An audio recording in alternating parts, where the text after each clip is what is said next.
DAZN MMA, Sean O'Connell, Dan Hardy. The PFL rocked the boat pretty significantly in the mixed martial arts world with the signing of Francis Ngannou, and it got everybody talking. I mean, everybody. Israel Adesanya weighed in, Daniel Cormier weighed in, John Jones decided it was time for him to talk trash to Francis Ngannou. Very convenient timing on that one, Mr. Jones. Conor McGregor weighed in. Jake Paul, who has put his name in the hat for the mixed martial arts world, right? He's going to box first, but he promises us that he sometime next year, maybe around the same timeline that Francis Ngannou is on, will be fighting in the smart cage for the PFL. And Dan Hardy had a really interesting proposal because of all the back and forth. He wants a UFC PFL crossover card. He wants John Jones, Francis Ngannou, Amanda Nunes, Kayla Harrison, Leon Edwards, Cedric Doumbé, and of course, he wants Jake Paul, Nate Diaz in a mixed martial arts bout on this same card. First of all, what do you think of his proposed matchups? I like it. I mean, they're all bangers. Absolutely. I'd maybe, I'm excited to see how Cedric Doumbé does, but I would probably put someone in there with a bit more MMA experience against Leon because he is an absolute wizard in the cage. I would probably put Sadabusi in there because then you've got two long range strikers. But aside from that, I'm happy with those matchups. And well, I mean, do I want to see Kayla Harrison against Amanda Nunes more than Cyborg? I don't know. That's a tough question. I'm kind of swaying back and forth. Of course, Amanda Nunes is an incredible fighter, one of the greatest to ever do it. But the idea of Harrison against Cyborg is a little bit maybe more exciting for me, I think. By the way, Chris Cyborg decided that was a bad idea. Resign with Bellator. She doesn't want to fight Kayla Harrison, so we're gonna need to figure out some crossover situation there. Look, Amanda Nunes, Kayla Harrison. We talked about that fight for years. Would it be awesome? Sure, but there's not as much bad blood, I don't think, between Nunes and Harrison. They trained at the same gym for a long time. They trained together several times. I think there's a genuine dislike between Kayla Harrison and Cyborg, and because of that, I'd probably rather see that fight. What about some other PFL UFC matchups? Because look, uh, we'll tell it like it is. The UFC roster, the UFC marketing machine, the UFC's establishment over 30 years in this sport makes everybody think, well, the UFC guys are the best and the PFL guys are pretty good. I promise you that if we put some of these matchups together, you would be surprised as an MMA fan. I'm going to start in my own favorite weight class with the proposed matchup, okay? No disrespect to current UFC light heavyweight champion Jamal Hill, but he is one of the three most vulnerable 205-pound champions in the history of that company, right? I think if you put UFC champ Jamal Hill versus PFL champ Rob Wilkinson right now, I don't even think it's that close. I think Wilkinson wins that fight going away. Mm. That's a good call. That's a good call. That's an exciting matchup. And of course, Wilkinson's coming off that big win over Santos, who was one of the toughest tests for John Jones. Absolutely, I feel like that's a pretty good matchup. I would watch that every day. I mean, Jamal Hill's exciting, trash talking's got a bit of a wild style. But Rob Wilkinson right now, he's found his momentum. I feel like he's already looking in good shape for 2023 as well. Yeah, why not? Absolutely. I mean, who else would I go? I want to see Brendan Loughnane in there against somebody high level in the UFC featherweight division as well. I mean, of course we've got Volk coming up against Yair Rodriguez, haven't we? So perhaps the winner of that. I mean, Brendan against Volk would be great, but honestly, I would rather see him against Max Holloway, like the featherweight greatest. You know what I mean? A wild, high-paced striker. I can imagine his lead leg is going to be vulnerable to Brendan's calf kicks all day long, but they both switch stance so well. I mean, that would be a high-paced striking match. You remember what Max Holloway did to Calvin Kattar? Oh my gosh. You put Brendan Loughnane in there with that 5 round conditioning that he's got. He never stops, he never slows down, and I think he's improved leaps and bounds since the last time the UFC fan base saw him in the octagon. I love that matchup. Max Holloway is one of my favorite fighters ever. Brendan Loughnane is approaching that level as well because absolutely love the guy. I think we're overlooking a 145-pounder who has yet to lose inside of the smart cage. Movlid Haibulaev is cut from the same cloth as all of that Eagle mixed martial arts Habib Nurmagomedov camp, right? He beat Brendan Loughnane before. Movlid Haibulaev, back and healthy, I think is probably a better matchup for the UFC champion, Volk, because they just have a similar physical profile, similar skill sets, things like that, you know. So give me Loughnane versus Holloway all day. That's a fan favorite fight. If you're talking about the best in the PFL, the best in the UFC, it might be Movlid Haibulaev versus Volkanovski. Of course, Brendan will have something to say about that here in our PFL season, but multiple matchups at 145 that could be a lot of fun. Yeah, for sure, absolutely. So who would you match Magomed Kerimov up against then? Oh, I mean, my gosh, what like would you go like a Neil Magny, someone tall and rangy? Would you put him in there again?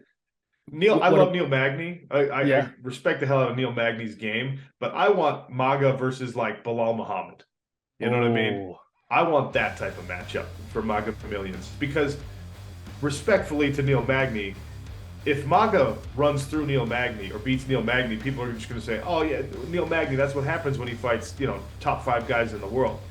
But if you knock off a Bilal Muhammad or a Colby Covington, I think Maga Millions would make Kamaru Usman's life pretty difficult because Kamaru would need to wrestle him, and that's easier said than done, right? So I think Maga could be a big time problem for everybody. And if Ray Cooper decided he wanted to get in shape again, I've said it before, Ray Cooper III is the hardest hitting welterweight on the planet. So any of those matchups would be amazing. Yeah, we could just do an all welterweight card, to be honest. I think we've got two of the most interesting. You've got Carlos Leal in there as well. I think we could have some really interesting matchups. What about a matchup for the upcoming BMF belt that they've got with Justin Gaethje and Poirier? If we're putting a BMF in the cage with the winner of that, who's that? Who's you pick? By the way, that BMF belt being contested in my hometown, Salt Lake City. I'm very excited about that one. You should be in there for it, really. Justin Gaethje versus it's Natan Schultz, 2-time champ at 155 pounds in the PFL, and stylistically someone that is incapable of giving you a boring fight, right? Loves to move forward, mixes his wrestling, his judo in. I mean, Gaethje's incredible and has underrated wrestling skills, and obviously his striking is above reproach, but has he fought someone who uses judo as effectively as Natan Schultz? I don't know. That would be an incredible BMF matchup. Yeah, that would be an awesome scrap. I mean, we could spend all day doing this, couldn't we? I mean, we've not even really talked about who would you match up Ante Delija with? You know what I mean? As a representative, because we can't send Ngannou in there. That's unfair. He's the heavyweight champion of the world. You know what I mean? It's I think we could John Jones against Ante Delija. I think that'd be a good scrap. You got to do the whole point of this card is to deliver people Francis and John Jones, which yeah, I suppose they were under the same roof for what was it, 7 years, and that fight didn't happen. And now all of a sudden everyone's acting like they were desperate to make it happen. Knock it off, okay? But then, would you be disappointed though if it was over in like a minute? Like, imagine if Ngannou just ran through him, just took his head off. Like, would you be disappointed? Would you want it to be a more back and forth battle? Like, would you want it to be longer than Jones's last fight? Dan Hardy, would I be disappointed if the PFL's biggest signee ever knocked off the greatest fighter in the history of the sport and established our league as a true number 1 player in the game? Would I be disappointed by that? No, I wouldn't be disappointed by that. Yeah, but But there's something to be gained from that like hard fought battle where where Ngannou, he proves his takedown defense, and he scores that takedown on John Jones, and he takes his back for a moment, and you know what I mean. You just don't want those questions, because the thing is, we don't want to have to be having this conversation again and running this whole thing back and doing a whole other undercard matchup. I mean, like, we've recorded this show already. We want to move on past this after the card. We don't want to keep running this back. You know what I mean? This illustrates the difference between a Dan Hardy fighter and a Sean O'Connell fighter, okay? Dan is an actual martial artist, a mixed martial artist who values the display of technique and proving moment by moment, exchange by exchange, that you are actually the better man in there. Meanwhile, the Sean O'Connells of the world don't care how it happens. If Francis Ngannou sneezes and his fist just happens to land on John's face, and that's what knocks him out, I am equally happy. It's all about effectiveness for me. And so I would love to see any manifestation of a card like this one, because, look, the UFC's best and the UFC's champs would probably win half, right? But the MMA world would be shocked by the fact, and you shouldn't be, but you would be, the MMA world would be shocked by the fact that the PFL's best can hang with the UFC's best any day of the week. Is their roster deeper? Sure. They have 7 times as many fighters on it, right? But the best in each weight class in the UFC and the best in each weight class in the PFL are on the same level. And the same is true, by the way, of the very, very best in Bellator and the very, very best in ONE FC, right? There is incredible talent around the globe. It is not, do you fight UFC? Are you a mixed martial artist? Okay. A card like this might have to be the thing that proves it to everyone. Unfortunately, there will never be a cross promotion with anyone in the UFC. Bellator, maybe. ONE FC, maybe. KSW, maybe.